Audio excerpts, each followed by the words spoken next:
ನಾಡಲ್ಲಿ ದೇವರಗುಂದ ಮೂರೂರು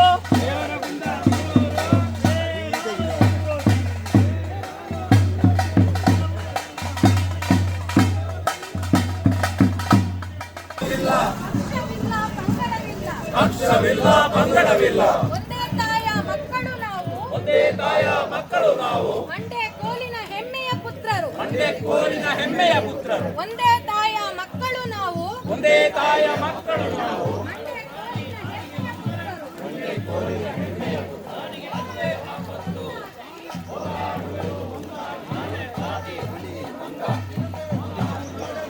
ಚಿರತೆ ಹುಲಿಯು ನಾಡಲ್ಲಿ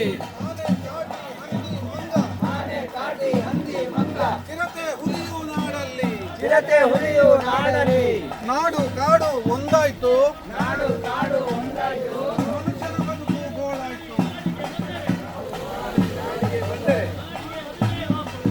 ನಾಡಿಗೆ ಅದುವೇ ಆಪತ್ತು,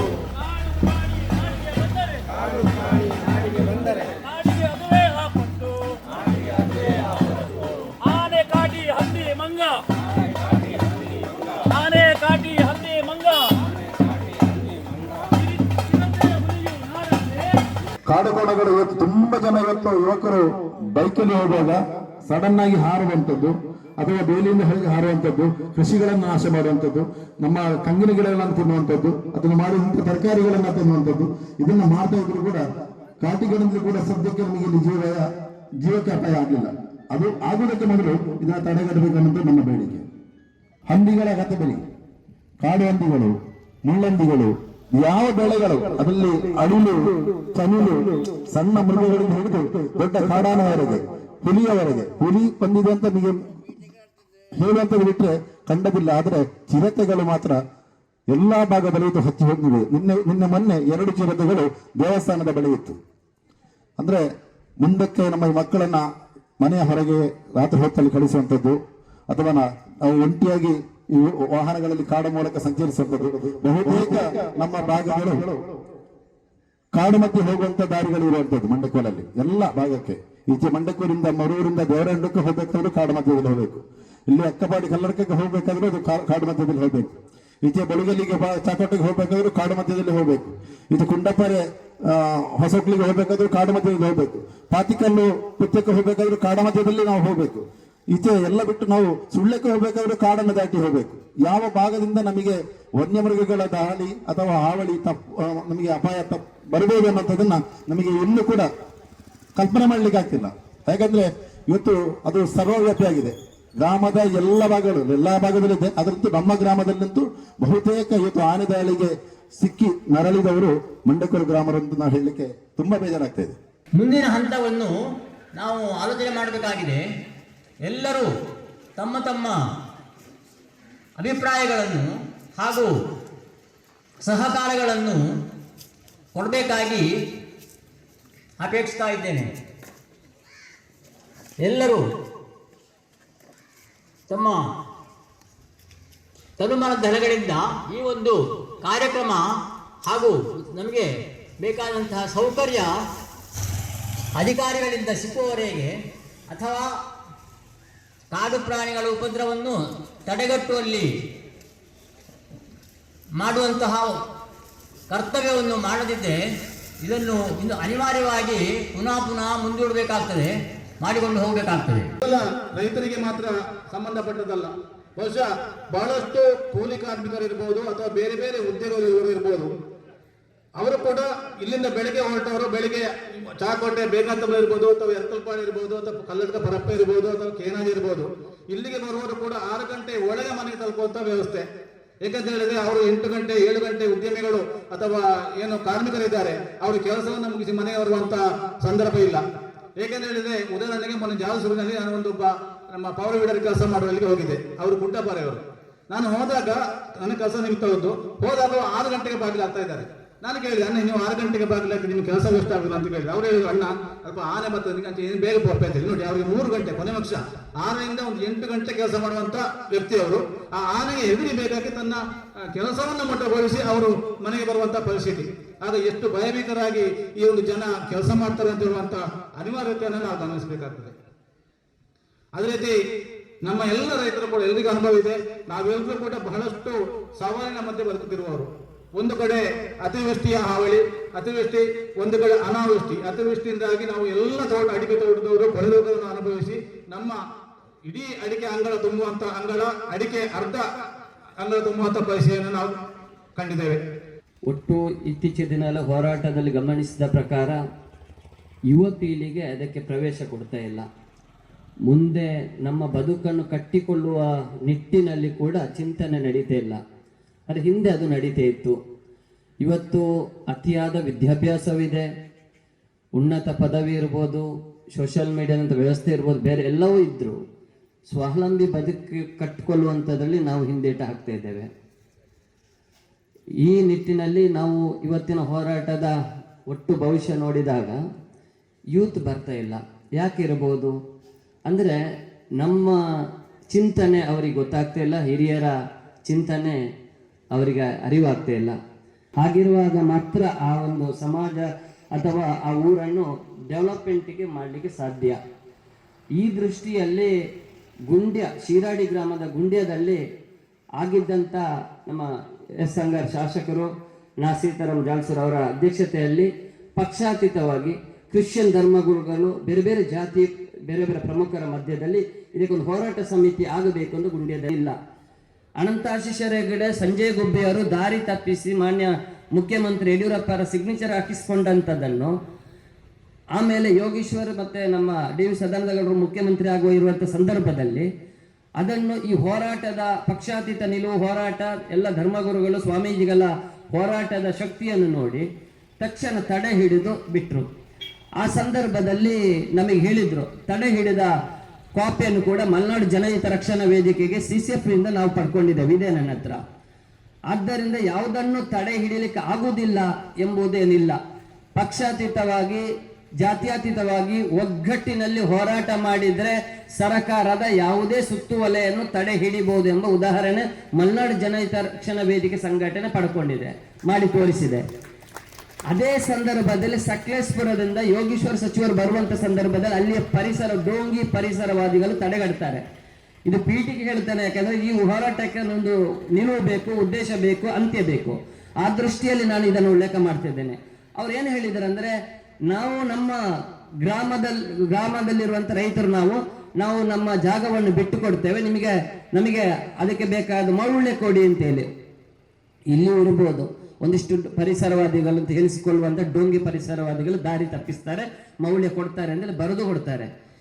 ನಾವು ದಕ್ಷಿಣ ಕನ್ನಡ ಜಿಲ್ಲೆಯವರು, ಅದು ನಮಗೆ ರೈತರ ಭೂಮಿ ನಮಗೆ ಬೇಕು ಅಂತ ಹೋರಾಟ ನಡೀತದೆ. ವನ್ಯಧಾಮ ಅಭಯಾರಣ್ಯಕ್ಕೆ ಸೇರ್ಪಡೆ ಮಾಡಿದಂತ ಗ್ರಾಮಗಳು ಇವತ್ತಿಗೂ ಆ ಭಾಗದ 40-50 ಗ್ರಾಮಗಳಿಗೆ ಒಕ್ಕಲೆಬ್ಬಿಸಲಿಕ್ಕೆ ನೋಟಿಸ್ ಬಂದಿದೆ.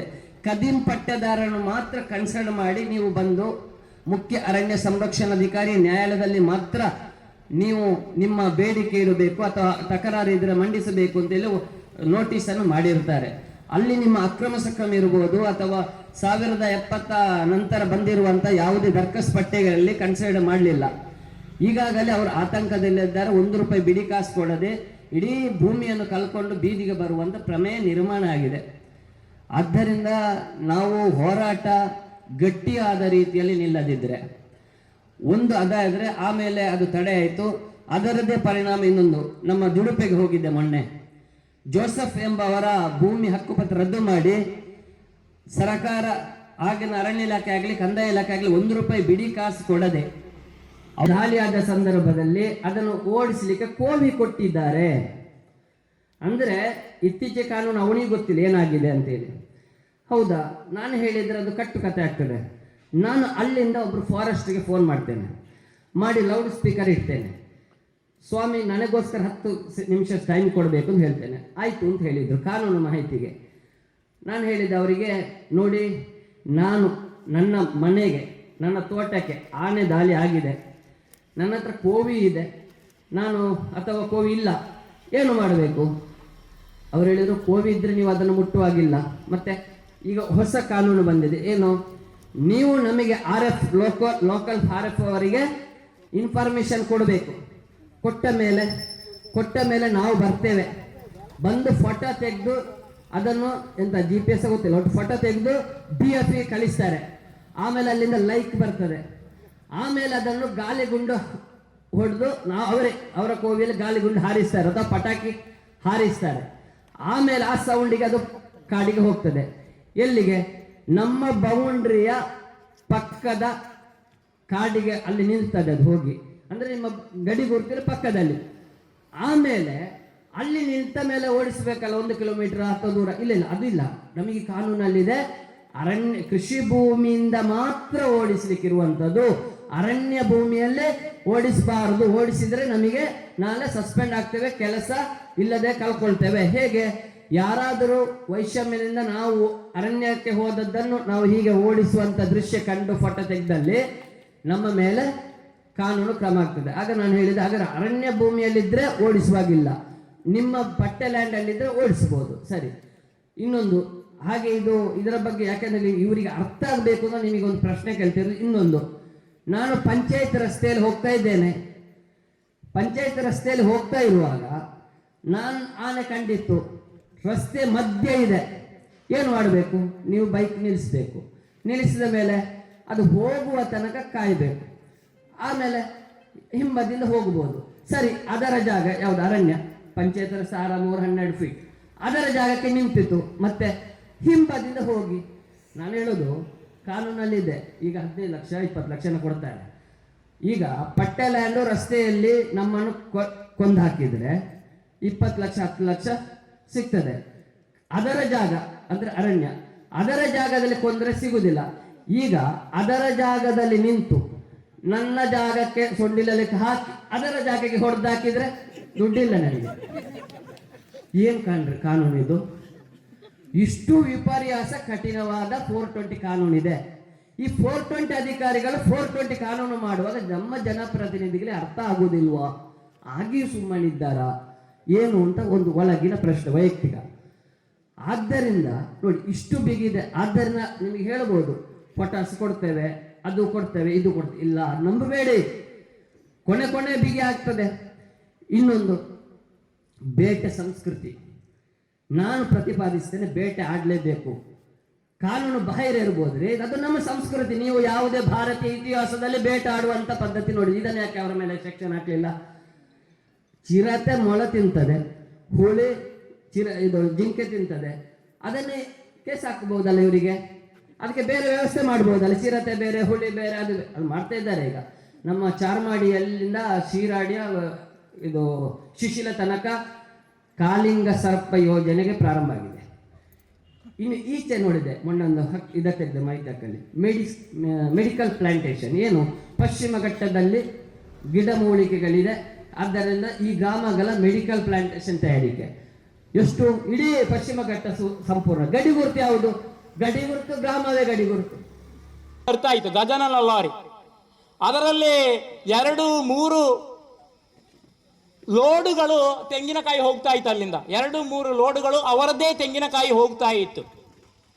ಇವತ್ತು ಆ ಭೂಮಿ ಏನಾಗಿದೆ, ಆ ಪರಿಸ್ಥಿತಿ ಏನಾಗಿದೆ ಅಲ್ಲಿಯದ್ದು ಅಂತ ನಾವೊಮ್ಮೆ ನೋಡಿದ್ರೆ ಗೊತ್ತಾಗ್ತದೆ. ಈಗ ತಾನೇ ನಮ್ಮ ಈ ಮೆರವಣಿಗೆಯನ್ನು ಉದ್ಘಾಟನೆ ಮಾಡಿರತಕ್ಕಂಥ ಅನಂತ ಪದ್ಮನಾಭ ಭಟ್, ಡಾಕ್ಟರ್ ಅನಂತ ಪದ್ಮನಾಭ ಭಟ್ ನಮಗೆ ಗೊತ್ತಿದೆ.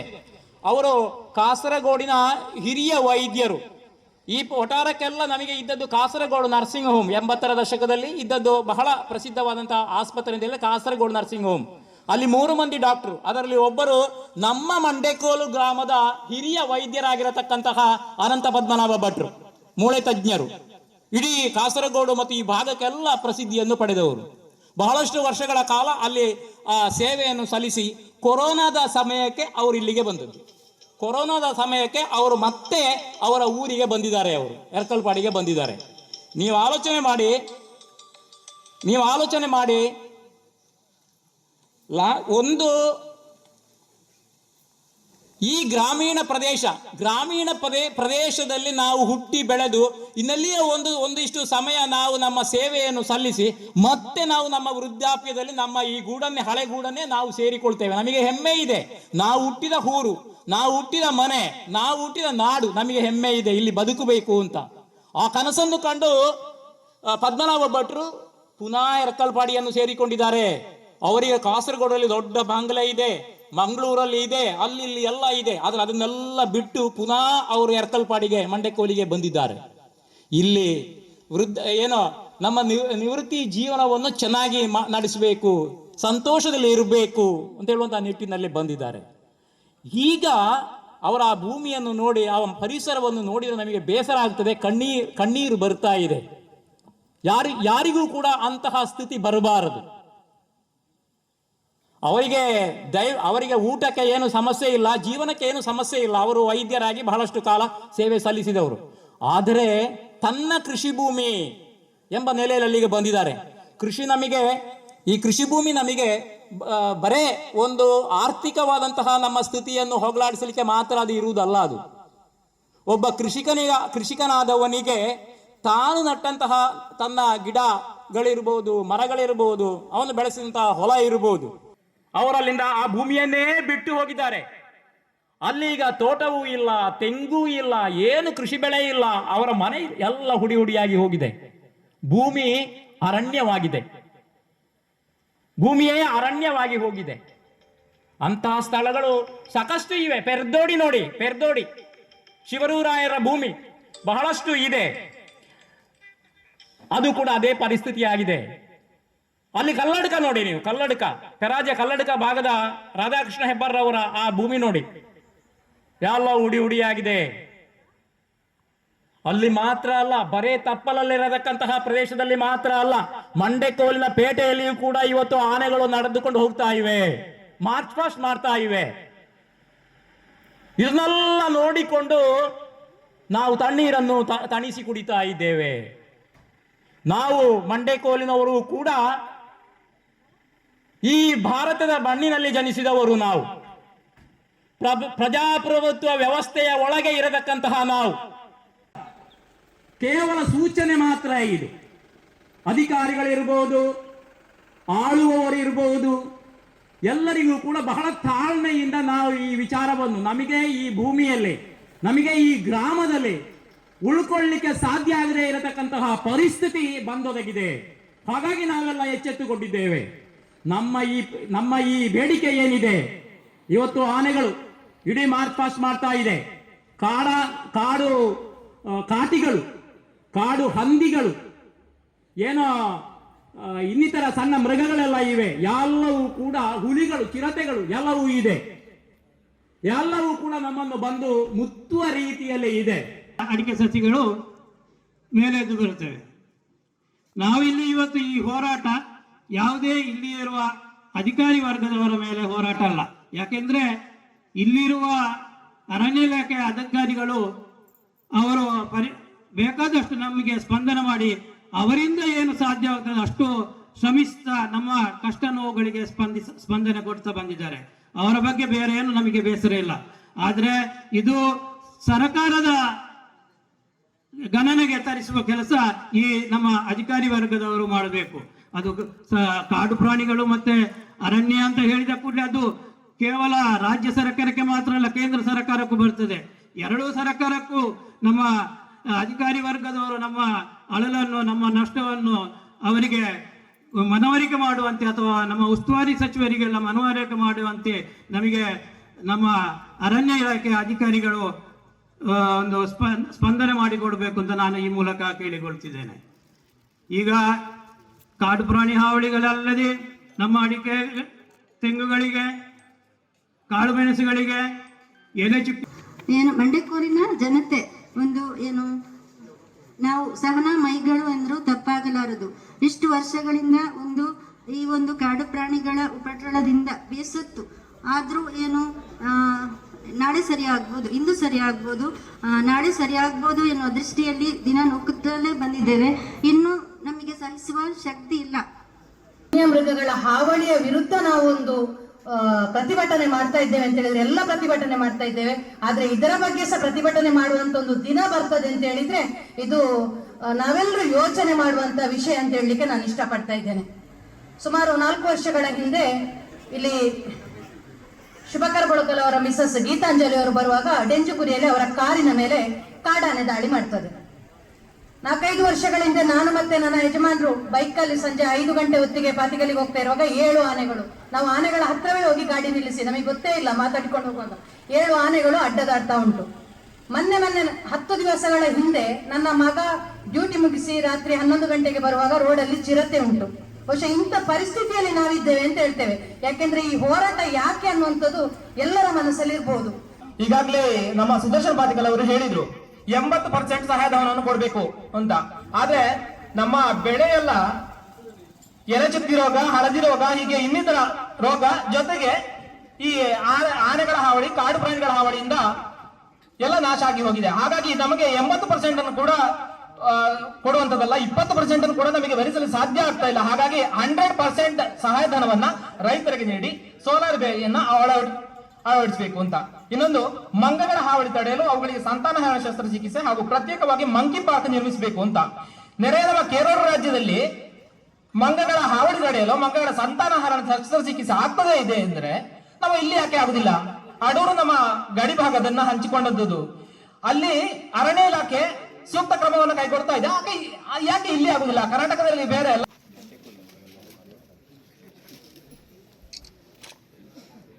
ಹೀಗಾಗಿ ನಮ್ದು ಅನ್ನೋದು ಖಾತರಿ ಆಗಿಲ್ಲ ಅನ್ನೋದು ತುಂಬಾ ಬೇಜಾರಾಗ್ತದೆ. ಹಾಗಾಗಿ ಯಾವ ಕಾರಣಕ್ಕಾದ್ರೂ ರೈತರಿಗೆ ಅನ್ಯಾಯ ಆಗದ ರೀತಿಯಲ್ಲಿ ಇಲಾಖೆಗೆ ಸೂಕ್ತವಾಗಿ ಅದಕ್ಕೆ ಕೂಡಲೇ ಸ್ಪಂದಿಸಬೇಕು. ರೆವಿನ್ಯೂಯಿಂದ ನಿಮಗೆ ಬಂದ್ರೆ ನೀವು ಅದನ್ನ, ಯಾಕಂದ್ರೆ ಅವರು ಸಮಿತಿಗಳಿದ್ದು ಹೇಳಿದ್ದು ಮಂಜೂರಾದಂತಹ ಜಾಗಕ್ಕೆ ಪುನಃ ನಮ್ಮಲ್ಲಿ ಕಳಿಸೋದೇ ಬೇಡ ಅಂತ ನೀವು ಅದನ್ನ ರಿಟರ್ನ್ ಕಳಿಸಿ ಅವರ ಮಂಜೂರು ಮಾಡಲಿಕ್ಕೆ ಒಂದು ಅವಕಾಶ ಮಾಡಿಕೊಡ್ಬೇಕು ಅಂತ ನಿಮ್ಮಲ್ಲಿ ವಿಜ್ಞಾಪನೆಯನ್ನು ಮಾಡ್ತಾ ಇದ್ದೇವೆ. KDPಯಲ್ಲಿ ಕೂಡ ಇದರ ಬಗ್ಗೆ ಪ್ರಸ್ತಾವ ಮಾಡಿದ್ದೇನೆ. ನಮ್ಮ ತಾಲೂಕು KDPಯಲ್ಲಿ ಕೂಡ ಮಿನಿಸ್ಟ್ರಿ ಕೂಡ ಮನವಿಯನ್ನು ಕೊಟ್ಟಿದ್ದೇನೆ. ಈ ಸಲ ನಮ್ಮಲ್ಲಿ ಅಡಿಕೆ ಹಳದಿ ರೋಗದಿಂದ ರೈತರು ಸಂಕಷ್ಟದಲ್ಲಿದ್ದಾರೆ. ಅದರ ಜೊತೆಗೆ ವಿಪರೀತ ಮಳೆ, ಇಡೀ ವರ್ಷ ಮಳೆ ಬಂದ ಕಾರಣ ಇದ್ದ ಅಡಿಕೆ ಕೂಡ ಬಿದ್ದು ಈ ರೈತರಿಗೆ ಯಾವುದೇ ಇದು ಪರಿಹಾರಕ್ಕೆ ಬೇಕಾದಂಥ ಯಾವುದೇ ಒಂದು ರೀತಿಯ ಸಹಕಾರ ಆಗುವಂಥ ಪ್ರಯೋಜನಗಳು ಇಲ್ಲದ ಕಾರಣ ಇವತ್ತು ಅವರು ಸಂಕಷ್ಟದಲ್ಲಿ ರೈತರು ಇದ್ದ ಅಡಿಕೆಯನ್ನು ಉಳಿಸ್ಕೊಳ್ಳಿಕ್ಕಾಗದೆ, ಮಳೆಯನ್ನು ಕೂಡ ನಿಲ್ಲಿಸದೆ ಅದನ್ನು ಒಣಗಿಸುವಂಥದ್ದು ಕೂಡ ಆಗ್ತಾ ಇಲ್ಲ. ಒಟ್ಟು ಬೇರೆ ಕೃಷಿ ಕೂಡ ಆಗುತ್ತಿಲ್ಲ. ಅದರ ಜೊತೆಗೆ ಇದ್ದ ಕೃಷಿಯನ್ನು ಬಾಳೆ ಆದರೂ ಉಳಿಸುವ ಅಂತ ಹೇಳಿದ್ರೆ ಅದಕ್ಕೆ ಆನೆಗಳ ದಾಳಿಯಿಂದಾಗಿ ಅದು ಆಗ್ತಾ ಇಲ್ಲ. ಆ ನಿಟ್ಟಿನಲ್ಲಿ ನಾನು ಅವರಿಗೆ ಮನವರಿಕೆ ಮಾಡಿದಾಗ ಈಗ ಜನಗಳಿಗೆ ನಾವು ಏನು ಸೋಲಾರ್ ಬೇಲಿ ಅಳವಡಿಸಲಿಕ್ಕೆ 50-50 ಅಂತೇಳಿ ಸರ್ಕಾರ ಆದೇಶ ಮಾಡಿತ್ತು. ಅದಕ್ಕೆ ನಾನು ಮೊನ್ನೆ ಹೇಳಿದೆ 50-50 ಕೊಡುವಷ್ಟು ತಾಕತ್ತು ನಮ್ಮ ರೈತರಿಗೆಲ್ಲ, 75 ಅಂತ ಮತ್ತೆ ಕೂಡ ಒಂದು ರಿಕ್ವೆಸ್ಟ್ ಮಾಡಿದೆ. ಅದು ಬೇಡ, ನಮಗೆ 100% ಸರ್ಕಾರದಿಂದಲೇ ಪ್ರಥಮವಾಗಿ, ಮತ್ತೆ ಬರುವ ವರ್ಷಕ್ಕೆ ಬೇಕಾದರೆ ನಾವು 50 ಅಥವಾ 70 ಮಾಡುವ. ಈ ವರ್ಷಕ್ಕೆ ಪ್ರಥಮ ವರ್ಷ ಇದರಲ್ಲಿ 100% ರೈತರ ಪರವಾಗಿ ಸರ್ಕಾರದಿಂದ ಬೇಲಿಯನ್ನು ಹಾಕಿಸಬೇಕು ಅನ್ನೋ ಮನವಿಯನ್ನು ಕೂಡ ಕೊಟ್ಟಿದ್ದೇನೆ. ನಾಳಿನ ಅಧಿವೇಶನ 18ರಿಂದ 19ರವರೆಗೆ ಬೆಳಗಾವಿಯಲ್ಲಿ ಚಳಿಗಾಲದ ಅಧಿವೇಶನ ಇದೆ. ಆ ಅಧಿವೇಶನದಲ್ಲಿ ಕೂಡ ನಾನು ಇದಕ್ಕೆ ಮೊದಲು ಕೂಡ ಅಧಿವೇಶನದಲ್ಲಿ ಪ್ರಸ್ತಾವ ಮಾಡಿದ್ದೇನೆ. ನಾಳಿನ ಇದರಲ್ಲಿ ಕೂಡ ಪ್ರಸ್ತಾವನೆ ಮಾಡ್ತೇನೆ.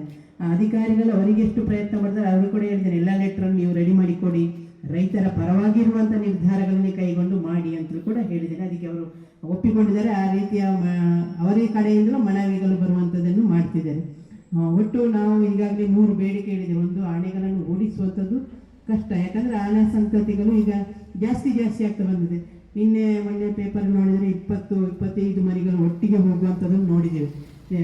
ಮರಿಗಳೇ 20 ಇರುವಾಗ ಅದು ದೊಡ್ಡದಾಗೋಗೇನೋ. ಇವತ್ತು ನಾನು ಕಡಬದಲ್ಲಿದ್ದೆ, ನಮ್ಮ ಮಣ್ಣು ಪರೀಕ್ಷಾ ಕೇಂದ್ರದ ಒಂದು ಉದ್ಘಾಟನೆ ಇತ್ತು. ಅಲ್ಲಿ ರೈತರು ಇವತ್ತು ನನ್ನ ಮನೆಗೆ ಆನೆ ಬಂದಿದೆ ಅಂತ ಅಲ್ಲಿ ಕೂಡ ಕಡಬದಲ್ಲಿ ಹೇಳಿದರು. ಅಲ್ಲಿ ಕೂಡ ಇದೇ ಸಮಸ್ಯೆ, ಆ ಕಡೆಯಿಂದ ಈ ಕಡೆ, ಈ ಕಡೆಯಿಂದ ಆ ಕಡೆ. ಅದಕ್ಕೆ ನಾವೆಲ್ಲ ಬರೀ ಅಧಿಕಾರಿಗಳನ್ನೇ ಹೇಳಿಕೊಂಡು ಇದ್ರೆ ಆಗಲಿಕ್ಕಿಲ್ಲ, ಅವರ ಸಿಬ್ಬಂದಿ ಕೊರತೆ ಕೂಡ ಅವರಿಗಿದೆ. ನಾವೊಂದಷ್ಟು ಜನ ಅವರೊಟ್ಟಿಗೆ ಸಿಬ್ಬಂದಿಗಳಾಗಿ ಸೇರಿಕೊಂಡು ಏನಾಗಬೇಕು ಅಂತ ಮಾರ್ಗದರ್ಶನ, ನಮ್ಮ ಊರಿಗೆ ಏನು ಬೇಕು ಅಂತೇಳಿ, ಇಡೀ ಊರಿನದ್ದು ಬೇಡ, ನಮ್ಮ ಊರಿಗೆ ಯಾವ ರೀತಿ ಸವಲತ್ತನ್ನು ಮಾಡಿದರೆ, ಯಾವ ರೀತಿಯ ಬೇಲಿಗಳನ್ನು ಮಾಡಿದರೆ ಒಳ್ಳೆಯದೆನ್ನೋ ನಿಟ್ಟಿನಲ್ಲಿ ಅವರಿಗೂ ಮಾರ್ಗದರ್ಶನ ಮಾಡಬೇಕು. ಈ ನಿಟ್ಟಿನಲ್ಲಿ ಒಟ್ಟಾಗಿ ಅದರ ಬಗ್ಗೆ ಕೂಡ ನಾನು ಕೂಡ ಪ್ರಯತ್ನ ಪಡ್ತೇನೆ. ನಿಮ್ಮ ಜೊತೆಗೆ ನಾನು ಯಾವಾಗಲೂ ಇದ್ದೇನೆ ಅಂತ ಈ ಸಂದರ್ಭ ಹೇಳ್ತೇನೆ. ಮಂಕಿ ಪಾರ್ಕ್ ಅಂತ ಹೇಳಿದ್ರೆ ಈಗ ಮಂಗಗಳ ಹಾವಳಿ ಇದ್ದ ತೆಂಗಿನಕಾಯಿ ಕೂಡ ಯಾರಿಗೂ ಸಿಗುವಂಥದ್ದಿಲ್ಲ. ಅದಕ್ಕೆ ಈಗಾಗಲೇ ನಾವು ಹಿಂದಿನ ಅಧಿವೇಶನದಲ್ಲಿ ಕೂಡ ಮಾತಾಡಿದ್ದೇವೆ, ಮಂಕಿ ಪಾರ್ಕ್ ಮಾಡಬೇಕಂತ. ಅದು ನಮಗೆ ಬೇಕಾಗ್ತದೆ. ಅಧಿವೇಶನದಲ್ಲಿ ಬರೀ ಪರಿಹಾರ ಕೊಡಿ ಅಂತ ಹೇಳಿದ್ರೆ ಆಗೋದಿಲ್ಲ. ಅದಕ್ಕೆ ಜಾಗ ಎಷ್ಟಿದೆ, ಎಲ್ಲಿ ಜಾಗ ನಿಗದಿಪಡಿಸಿದ್ರಿ, ಅದಕ್ಕೆ ಇಷ್ಟು ಅನುದಾನ ಬೇಕಂದ್ರೆ ಈ ಸಲ ಬಜೆಟಲ್ಲಿ ಇಡುವಾಗೆ ಆ ಒಂದು ಪ್ರಯತ್ನವನ್ನು ಕೂಡ ಮಾಡ್ತೇನೆ. ನೀವು ಅದು ಸ್ಥಳ ಕೂಡ ರೆವಿನ್ಯೂ ಡಿಪಾರ್ಟ್ಮೆಂಟ್ನಲ್ಲಿ ಮಾತಾಡಿಸ್ಕೊಂಡು ಅರಣ್ಯ ಅಂತೇಳಿ ಬರುವಂಥ ಜಾಗದಲ್ಲಿ ಅದನ್ನು ಮಾಡುವಾಗೆ ಒಂದು ವ್ಯವಸ್ಥೆ ಕೂಡ ಆಗಬೇಕು. ಅದರೊಟ್ಟಿಗೆ ಈಗ ನಮ್ಮ ರೈತರೆಲ್ಲ ಎಷ್ಟೋ ವರ್ಷದಿಂದ ಅಜ್ಜನ ಕಾಲದಿಂದ ಈ ಪ್ರದೇಶದಲ್ಲಿ ಕೂತು ಕೃಷಿ ಮಾಡಿಕೊಂಡು ಅವ್ರ ಜೀವನವನ್ನು ಮಾಡ್ತಿದ್ದಾರೆ. ಅವ್ರು ಪೇಟೆಗೆ ಇನ್ನು ಹೋಗ್ಲಿಕ್ಕೆ ಖಂಡಿತ ಸಾಧ್ಯ ಇಲ್ಲ. ನೀವು ನೋಡಬೇಕಿದ್ರೆ ಅವರ ಮಕ್ಕಳು ಕಲಿತು ಬೆಂಗಳೂರಲ್ಲಿ ಇದ್ರು ಕೂಡ ಅಜ್ಜ ಅಜ್ಜಿ ಇಬ್ಬರೇ ಅಪ್ಪ ಅಮ್ಮ ಆದರೂ ಕೂಡ ಊರಲ್ಲೇ ಇರ್ತಾರೆ, ಮನೆಯಲ್ಲಿ ನಾನು ಇಲ್ಲಿಂದ ಬರೋದಿಲ್ಲ ಅಂತೇಳಿ. ಹಾಗಿರುವಾಗ ಅವರನ್ನು ಒಕ್ಕಲೆಬ್ಬಿಸುವಂಥದ್ದು ನಮಗೆ ಆಗೋದು ಬೇಡ. ನೀವು ನಿಮ್ಮ ಕಾನೂನಿನ ಅಡಿಯಲ್ಲಿ ಸರ್ಕಾರದ ಆದೇಶದಲ್ಲಿ ನಿಮ್ಮ ಕರ್ತವ್ಯ ಮಾಡ್ತೀರಿ, ಆದರೆ ಇದಕ್ಕೆ ಜಂಟಿ ಸರ್ವೆ ಆಗಬೇಕು ಅಂತ ಈಗಾಗಲೇ ಹೇಳಿದರೆ ರೆವಿನ್ಯೂ ಡಿಪಾರ್ಟ್ಮೆಂಟಿನವರು ಅವರ ಗಡಿ ಗುರುತು ಎಲ್ಲಿ ಅಂತ ಸರಿಯಾಗಿ ಗುರುತು ಮಾಡಿದರೆ ಇಲ್ಲಿ ಫಾರೆಸ್ಟ್ನವ್ರದ್ದು ನಮಗೇನು ಸಮಸ್ಯೆ ಬರಲಿಕ್ಕಿಲ್ಲ. ಅವರಿಗೆ ಯಾಕೆ ಅವರ ಇದಕ್ಕೆ ಹಾಗಳಿಗೆ ಬೇಕಾದ ಹಣ್ಣಿನ ಮರ, ಹಲಸಿನ ಮರ ಇರ್ಬೋದು, ಮಾವಿನ ಮರ ಇರ್ಬೋದು, ಮತ್ತು ನೇರಳೆ ಮರ, ಅದೆಲ್ಲ ಮಂಗಗಳಿಗೆ ತಿನ್ಲಿಕ್ಕೆ ಆಗ್ತದೆ, ಹಕ್ಕಿಗಳಿಗೆ ಕೂಡ. ಆಗ ಅದು ಹೊರಗೆ ಬರುವುದಿಲ್ಲ. ಈಗ ಕೇಶ್ ಮರ ಅದರಷ್ಟಕ್ಕೆ ಅದು ನೆಡಬೇಕಂತಲ್ಲ, ಅದು ಗಾಳಿ ಬಂದಲೆಲ್ಲ ಬಿದ್ದು ಎಲ್ಲ ಮೊಳಕೆ ಬಂದು ದೊಡ್ಡ ದೊಡ್ಡ ಗಿಡ ಬೇಗ ಆಗಿ ಬಿಡ್ತದೆ. ನಾವು ನೆಟ್ಟ ಗಿಡ ಬೇಗ ಬೆಳೆಯೋದಿಲ್ಲ. ಪ್ರತಿಭಟನೆಯನ್ನು ಶಾಂತಿಯುತವಾಗಿ ನೆರವೇರಿಸಿದಿರಾ ಅಥವಾ ಮಾಡಿದ್ದೀರಾ? ನಿಜವಾಗ್ಲೂ ಇವತ್ತು ಈ ನಿಮ್ಮ ಪ್ರತಿಭಟನೆಯಿಂದ ಒಂದು ಅಧಿಕಾರಿಗಳು ಮತ್ತು ಸರ್ಕಾರದ ಗಮನ ಸೆಳೆಯುವಂಥ ಕೆಲಸವನ್ನು ಮಾಡಿದ್ದೀರಾ. ನಿಜವಾಗ್ಲೂ ನಿಮಗೆ ಅಭಿನಂದನೆ ಸಲ್ಲಿಸ್ತೀನಿ. ಮತ್ತು ಯಾವುದೇ ಸುಮ್ಮನೆ ಸಭೆಗಳನ್ನು ಮಾಡಿದ್ದೀವಿ ಅಥವಾ ಪ್ರತಿಭಟನೆ ಮಾಡಿದ್ದೀವಿ, ಇಂಥ ಬೇಡಿಕೆಗಳನ್ನ ಮಾಡಬೇಕು ಅನ್ನೋದಕ್ಕಿಂತ ಭಾಳ ನಿಮಗೆ ಅಗತ್ಯವಾಗಿರುವಂಥ ಬೇಡಿಕೆಗಳನ್ನು ಮಾತ್ರ ನೀವಿಲ್ಲಿ ನಮ್ಮ ಮುಂದೆ ಇಟ್ಟಿದ್ದೀರಾ. ಮೊದಲೇದು ಸರ್ಕಾರದ ವತಿಯಿಂದನೇ ಎಲ್ಲ ಸೋಲಾರ್ ಬೇಲಿಗಳನ್ನು ನಿರ್ಮಾಣ ಮಾಡಬೇಕು ಅಂತೇಳಿ ಇಟ್ಟಿದ್ದೀರಾ. ನಾವು ಸಾಕಷ್ಟು ಬಾರಿ ನಾವು ಪ್ರಪೋಸಲ್ಗಳನ್ನು ಕೊಟ್ಟಿದ್ದೀವಿ. ಅಂದರೆ ಸರ್ಕಾರದ ವತಿಯಿಂದ ಸೋಲಾರ್ ಹ್ಯಾಂಗಿಂಗ್ ಫೆನ್ಸ್ ಮಾಡಬೇಕು ಅಂದರೆ 1 ಕಿಲೋಮೀಟರಿಗೆ 6,60,000 ರೂಪಾಯಿ ಖರ್ಚಿದೆ. ಸೊ ಎಷ್ಟು ಕಿಲೋಮೀಟರ್ಗಳು ನಮಗೆ ಅಗತ್ಯ ಇದೆ ಅಷ್ಟು ಅನುದಾನ ಬಂದಾಗೆ ಎಲ್ಲಿ ಆನೆಗಳ ಹಾವಳಿ ಹೆಚ್ಚಿದೆ ಅಂಥ ಪ್ರದೇಶಗಳನ್ನು ಗುರುತು ಮಾಡಿಕೊಂಡು ನಾವು ಮಾಡ್ತೀವಿ. ಅನುದಾನ ಬಂದಾಗಲೇ ಮಾಡ್ತೀವಿ. ಮತ್ತು 50% ನೀವೆಲ್ಲ ಮಾಡ್ಕೊಳ್ಳಿ ಅಂತೇಳಿ ಲಾಸ್ಟ್ ಉಪಾಧ್ಯಕ್ಷರು ಬಂದಿದ್ರು ನನ್ನ ಆಫೀಸಿಗೆ, ಎಲ್ಲರಿಗೂ ಹೇಳಿದೆ. ಯಾರೂ ಬೇಡಿಕೆಯನ್ನು ಕೊಡಲಿಲ್ಲ. ನೀವೆಲ್ಲರೂ 100% ಸರ್ಕಾರದಿಂದಲೇ ಮಾಡಬೇಕು ಅನ್ನೋ ಒಂದು ಇದರಲ್ಲಿದ್ದೀರಾ. ಆ ಪ್ರಪೋಸಲ್ಗಳನ್ನು ನಾನು ಕೂಡ ಗ್ರಾಮವಾರಗಳನ್ನು ಮಾಡಿದ್ದೀವಿ. ಅದನ್ನು ಎಲ್ಲೆಲ್ಲಿ ಮಾಡಬೇಕು ಅನ್ನೋದು ನಾನು ಪ್ರಪೋಸಲ್ ಕಳಿಸ್ತೀನಿ. ಬಂದರೆ ಮೊದಲಿಗೆ ಆದ್ಯತೆ ಮೇರೆಗೆ ಇಲ್ಲಿ ಮಾಡಿಕೊಡ್ತೀವಿ, ಅದೊಂದನ್ನು ನಾನು ತಿಳಿಸ್ತೀನಿ. ಮತ್ತು ಮಂಗಗಳ ಹಾವಳಿ ಬಗ್ಗೆ ಹೇಳಿದಿರ. ಮಂಗಗಳ ಹಾವಳಿ ಬಗ್ಗೆ ಎಲ್ಲ ಕಡೆ ನಿಮ್ಮ ಮಂಡೆಕೋಲು ಗ್ರಾಮ ಅಂತಲ್ಲ, ಪೂರ್ತಿ ನಮ್ಮ ದಕ್ಷಿಣ ಕನ್ನಡ ಜಿಲ್ಲೆ ಎಲ್ಲೆಲ್ಲಿ ಕಾಡುಗಳಿದ್ದಾವೆ ಅಲ್ಲಿ ತುಂಬ ಮಂಗಗಳ ಹಾವಳಿ ಇದೆ. ಅದರಲ್ಲಿ ಈಗಾಗಲೇ ಪ್ರಸ್ತಾವ ಮಾಡಿದರು, ಅದನ್ನು ಸ್ಟೆರಿಲೈಸೇಷನ್ ಮಾಡಬೇಕು ಸಂತಾನಾರಣ. ಅದ್ರ ಬಗ್ಗೆನೂ ನಾನು ಮೇಲಧಿಕಾರಿಗಳ ಜೊತೆ ನಾವು ಮಾತಾಡ್ತೀವಿ. ಅದನ್ನು ಯಾಕೆ ಕ್ರಮ ಕೈಗೊಳ್ಳಬೇಕು, ಅದರ ಪ್ರೊಸೀಜರ್ ಏನಿದೆ ಅಂತ ಮಾಡಬೇಕು. ಮತ್ತು ನಾನು ಹಿಂದೆ ಆಲೇಟಿಯಲ್ಲಿ ಅದೇನಾಗಿದೆ ಅಂದರೆ ಮಂಗಗಳು ಮರಗಳನ್ನು ಗಿಡಗಳನ್ನು ಬೀಳಿಸ್ತಾ ಇಲ್ಲ, ಅವು ಬೊಂಡನ ಮತ್ತು ಅಡಿಕೆ ಇದನ್ನು ಮಾಡ್ತಾ ಇದೆ. ನಮ್ಮ ರಾಜ್ಯ ಸರ್ಕಾರದ ಆದೇಶದಲ್ಲಿ ಮರ ಹೋದರೆ ಅದಕ್ಕೆ ಒಂದು ಪರಿಹಾರದ ದರ ನಿಗದಿ ಮಾಡಿದ್ದಾರೆ, ಆದರೆ ಬೊಂಡ ಮತ್ತು ಈ ಅಡಿಕೆ ಇದಕ್ಕೆ ಇಟ್ಟಿಲ್ಲ. ನಾನೊಂದು ಪ್ರಪೋಸಲ್ನ ಆಲೇಟಿಯಲ್ಲಿ ಒಂದನ್ನು ಪ್ರಪೋಸಲ್ ಮಾಡಿ ಕಳಿಸಿದ್ದೀನಿ. ಮೊನ್ನೆ ಶಾಸಕಿಯವರ ಇವರು ಮ್ಯಾನೇಜರ್ ಕೂಡ ಮಾತಾಡಿದ್ದಾರೆ, ಆ ಪ್ರಪೋಸಲ್ ಕೊಡಿ, ನಾವು ಈ ಸರಿ ಅಲ್ಲಿ ಸೆಷನಲ್ಲಿ ಅದ್ರ ಬಗ್ಗೆ ಪ್ರಸ್ತಾಪ ಮಾಡ್ತೀವಿ ಅಂತ. ಅದನ್ನು ನಾನು ಕೂಡ ಅವರಿಗೆ ಕೊಡ್ತೀನಿ, ಅದು ಯಾವ ರೀತಿ ಆಗ್ತದೆ ಅಂತ ನೋಡುವ. ಸ್ಟೆರಿಲೈಸೇಷನ್ ಮಾಡೋ ಬಗ್ಗೆ ನಾನು ಮತ್ತು ತಾವು ಸದಾ ಸನ್ನದ್ಧ ರೀತಿಯಲ್ಲಿ ಇರಬೇಕು, ಇಲ್ಲೊಂದು ಟೀಮ್ ಅಂತ ಹೇಳಿದರೆ ಮಂಡೆಕೋಲಲ್ಲೇ ಇರಬೇಕು ಅಂತ. ಈಗ ಅರಂತೋಡವರು ಬಂದಿದ್ದಾರೆ, ಸಂಪಾಜಿಯವರು ಬಂದಿದ್ದಾರೆ. ನನ್ನ ರೇಂಜಲ್ಲಿ 11 ವಿಲೇಜ್ ಇದೆ, 11 ವಿಲೇಜಲ್ಲೂ ಇದೇ ಬೇಡಿಕೆ, ಇಲ್ಲಿ ಎಲಿಫೆಂಟ್ ಟಾಸ್ಕ್ ಫೋರ್ಸ್ ಇರಬೇಕು ಅಂತ. ಕಳೆದ ಬಾರಿ ಎಲ್ಲ ನಮ್ಮ ದಕ್ಷಿಣ ಕನ್ನಡ ಜಿಲ್ಲೆಯ ಎಲ್ಲ ಜನಪ್ರತಿನಿಧಿಗಳು, ಶಾಸಕರು, MLCಗಳು, ಎಲ್ಲ ಜನಪ್ರತಿನಿಧಿಗಳು ಕೂಡ ನೀವೇ ನೋಡಿದಿರ, ವಿಧಾನಸಭೆಯಲ್ಲಿ ಕಲಾಪದಲ್ಲಿ ಈ ಗಮನವನ್ನು ಸೆಳೆದಿದ್ದಾರೆ, ಮಾಡಲೇಬೇಕು, ಈ ಥರ ಹಾವಳಿ ಇದೆ. ಹಾಗಾಗಿ ಈಗ ಸರ್ಕಾರದಿಂದ ಮಾನ್ಯ ಅರಣ್ಯ ಸಚಿವರು ಒಂದು ಎಲಿಫೆಂಟ್ ಟಾಸ್ಕ್ ಫೋರ್ಸನ್ನು ಮಂಗಳೂರು ಜಿಲ್ಲೆಗೆ ಅದನ್ನು ಆಲ್ರೆಡಿ ಅವರು ಮಂಜೂರು ಮಾಡಿದ್ದಾರೆ. ಅದು ಇನ್ನೇನು ಆರ್ಥಿಕ ಇಲಾಖೆಯಲ್ಲಿದೆ, ಅದು ಮಂಜೂರಾದರೆ ನಮ್ಮ ಸುಳ್ಯ ತಾಲೂಕಿಗೆ ಬರುತ್ತೆ. ಅದರ ಹೆಡ್ ಕ್ವಾರ್ಟರನ್ನೇ ನಾವು ಸುಳ್ಯ ಮಾಡಿದ್ದೀವಿ. ಸುಳ್ಯದಲ್ಲೇ ಹೆಡ್ ಕ್ವಾರ್ಟರ್ ಇರುತ್ತೆ. ಅದರಲ್ಲಿ 32 ಜನ ಹೊರಗುತ್ತಿಗೆ ವಾಚರ್ಸ್ಗಳಿರ್ತಾರೆ, ಎಕ್ಸ್ಪರ್ಟ್ ಆನೆ ಓಡಿಸುವಂಥ 32 ಜನ ಇರ್ತಾರೆ. ಮತ್ತು 2 ಜನ ಗಾರ್ಡ್ಸು ಮತ್ತು 2 ಜನ ಫಾರೆಸ್ಟು, ಒಬ್ಬರು ರೇಂಜರು, ಒಬ್ಬರು ACF, ಒಬ್ಬರು DF. ಅದೇ ಒಂದು separate team elephant task force ಮಂಗಳೂರಿಗೆ ಸ್ಯಾಂಕ್ಷನ್ ಆಗಿದೆ. ಅದ್ರದ್ದು ಹೆಡ್ ಕ್ವಾರ್ಟರ್ ನಾವು ಸುಳ್ಯದಲ್ಲೇ ಮಾಡ್ತೀವಿ. ಅದಾದಷ್ಟು ಬೇಗ ಆರ್ಥಿಕ ಇಲಾಖೆಯಿಂದ ಅನುಮೋದನೆ ಸಿಕ್ಕಿದ್ರೆ ನಾವು ಮಾಡ್ತೀವಿ. ಮತ್ತೊಮ್ಮೆ ನಾನು ಮೇಡಮ್ ಕೂಡ ಅಲ್ಲಿ ಗಮನ ಸೆಳೆಯಲಿಕ್ಕೆ ಇದು ಮಾಡ್ತೀನಿ. ಅದೊಂದು ಬಂದರೆ ನಾವು ಮಂಡೆಕೋಲು ಕ್ಯಾಂಪಲ್ಲಿ ನೀವೇನು ಹೇಳ್ತೀರಾ ಆ ಥರ 4 ಜನನ ಮತ್ತು ವೆಹಿಕಲ್ ನಮಗೆ ಒದಗಿಸಿದ್ರೆ ವೆಹಿಕಲ್ನ ಇಲ್ಲಿಟ್ಟು ಆನೆಗಳು ಬಂದಾಗ ಅದನ್ನು ಓಡಿಸುವಂಥ ಕ್ರಮಗಳನ್ನು ನಾವು ಕೈಗೊಳ್ತೀವಿ. ಇದರಿಂದ ನಮಗೆ 94C ಮತ್ತು ಅಕ್ರಮ ಸಂಗ್ರಹ ಮಂಜೂರು ಮಾಡೋಕ್ಕಾಗ್ತಾ ಇಲ್ಲ. ಅದನ್ನು ನೀವು ಜಂಟಿಯಾಗಿ ಅಳತೆ ಮಾಡಿ ಅದನ್ನು ಬೇರ್ಪಡಿಸಿ ಅದನ್ನು ವರದಿ ಕೊಡಬೇಕು ಅಂತೇಳಿ ಈಗ ಇವತ್ತು ನಿಮ್ಮ ಮಂಡೆಕೋಲಲ್ಲೇ ಜಂಟಿ ಸರ್ವೆ ನಡೀತಾ ಇದೆ. 157ನೇ ಸರ್ವೆ ನಂಬರು ಇವತ್ತು ಜಂಟಿ ಸರ್ವೆ ನಡೀತಾ ಇದೆ. AC ಮೇಡಮ್ ಅವರು ಮತ್ತು ಭಾಳ ಅದನ್ನು ಮಾನಿಟರ್ ಮಾಡ್ತಾರೆ. ಭಾಗಶಃ ಅರಣ್ಯ ಏನಿದೆ ಅದರ ಸಮಸ್ಯೆಯನ್ನು ಈಡೇರಿಸಬೇಕು ಅಂತೇಳಿ 1 ತಿಂಗಳು ಟಾರ್ಗೆಟ್ ಕೊಟ್ಟಿದ್ದಾರೆ ನಮಗೆ. ಮಂಡೆಕೋಲು ರಿಸರ್ವ್ ಫಾರೆಸ್ಟು ಮತ್ತು ಮಂಡೆಕೋಲಲ್ಲಿ ಎಲ್ಲೆಲ್ಲಿ ಭಾಗಶಃ ಅರಣ್ಯ ಇದೆ ಆ ಸರ್ವೆ ನಂಬರ್ಗಳನ್ನು ಸರ್ವೆ ಮಾಡಬೇಕು ಅಂತ ಕೊಟ್ಟಿದ್ದಾರೆ. ಈಗ ಅದು ಪ್ರಗತಿಯಲ್ಲಿದೆ, ಇವತ್ತು ಮಾಡ್ತಾ ಇದ್ದಾರೆ ಸರ್ವೇರು ಮತ್ತು ನಮ್ಮ ಸ್ಟಾಫ್ ಇದ್ದಾರೆ. ಅದನ್ನು ಕೂಡ ನಾವು ಅಲ್ಲ ಮಂಡ್ಯಕೋಲ್ ಫುಲ್ ಮಾಡಬೇಕು. 157ರಲ್ಲಿ 156 ಎಕರೆ ಇದೆ ಅಂತ ಫಸ್ಟ್ ಅದನ್ನು ತಗೊಂಡು ಇವತ್ತು ಮಾಡ್ತಾ ಇದ್ದಾರೆ, ಎಲ್ಲದನ್ನು ಮಾಡ್ತಾರೆ. ಜಂಟಿ ಸರ್ವೆ ಆಗಿ ಅದರದ್ದು ರಿಪೋರ್ಟ್ ಬಂದಿದೆ. ಆದರೆ ಒಟ್ಟು ವಿಸ್ತೀರ್ಣದಲ್ಲಿ ಸ್ವಲ್ಪ ಅದರದ್ದು ವ್ಯತ್ಯಾಸ ಇದೆ. ಆ ವ್ಯತ್ಯಾಸ ಅದು ರಾಜ್ಯ ಮಟ್ಟದಲ್ಲಿ ಅದನ್ನು ಡಿಸಿಷನ್ ತಗೊಳ್ಬೇಕು. ಅದನ್ನು ಈಗ ನಮ್ಮ CF ಇಂದ APCCFಗೆ ಅದನ್ನು ಬರೆದಿದೆ. ನಿಮ್ಮ 305/2 ಸರ್ವೆ ನಂಬರ್ ಏನಿದೆ ಅದು ಸರ್ವೆ ಆಗಿದೆ, ರಿಪೋರ್ಟು ಬಂದಿದೆ. ಅದರ ವ್ಯತ್ಯಾಸ ಸ್ವಲ್ಪ ಅದು ಹೆಚ್ಚು ಕಡಿಮೆ ಇದೆ. ಅದನ್ನು ತೀರ್ಮಾನ ಸ್ಟೇಟ್ ಲೆವೆಲ್ ತೊಗೊಳ್ಬೇಕಾಗಿ ನೀವು ನಮಗೆ ಭಾಳ ಸುಲಭ ಮಾಡಿಕೊಟ್ರಿ ನೀವು. ಯಾಕೆಂದರೆ ನಮಗೆ ಅದನ್ನು ಕಡಿಯೋದು ಹೆಂಗೆ, ನಮಗೆ ಖರ್ಚಿತ್ತು. ಇವಾಗ ನೀವೇ ಅದನ್ನು ಕಡ್ಕೊಳ್ತೀರಿ ಅಂತ ಹೇಳಿದ್ದೀರಾ. ನಮ್ಮ ಇಲಾಖೆಯ ಒಬ್ಬರು ಸ್ಟಾಫ್ ಬರ್ತಾರೆ, ಅವರ ಸುಪರ್ದಿಯಲ್ಲಿ ನಾವು ಬೇರೆ ಬೇರೆ ಗಿಡಗಳನ್ನ ನೆಟ್ಟಿದ್ದೀವಿ. ಅಕೇಶಿಯಾ ಪ್ಲಾಂಟೇಶನ್ಗಳನ್ನ ಕಟ್ ಮಾಡಿದ ಮೇಲೆ ನಾವು ಯಾವುದೇ ಅಕೇಶಿಯನ್ನ ಬೆಳೆಸ್ತಾ ಇಲ್ಲ ಸುಮಾರು ವರ್ಷಗಳಿಂದ. ಆದರೆ ಇವ್ರು ಹೇಳಿದ ಹಾಗೆ ಅಲ್ಲಿ ನ್ಯಾಚುರಲ್ ಆಗಿ ಬೀಜ ಬಿದ್ದು ಬೆಳೆದ್ಬಿಟ್ಟಿದೆ. ಅದು ಯಾವ ರೀತಿ ಬೆಳೆದಿದೆ ಅಂದರೆ ನಾವು ನೆಟ್ಟಂಥ ಇನ್ನಿತರ ಗಿಡ ಏನಿದೆ ಅದು ಬೆಳೀಲಿಕ್ಕೆ ತೊಂದರೆ ಆಗ್ತಾ ಇದೆ. ಹಾಗಾಗಿ ನೀವೇ ಅಲ್ಲಿ ಸ್ಥಳೀಯರು ಬಂದರೆ ನಮ್ಮ ಗಿಡಗಳಿಗೆ ಏನು ತೊಂದರೆ ಆಗದ ರೀತಿಯಲ್ಲಿ ಅಕೇಶಿಯದ ಏನಿದೆ ಅದನ್ನು ನೀವೇ ಕಟ್ ಮಾಡ್ಕೊಳ್ಳಿಕ್ಕೆ ಖಂಡಿತವಾಗಿ ಮಾಡಿದ್ವಿ.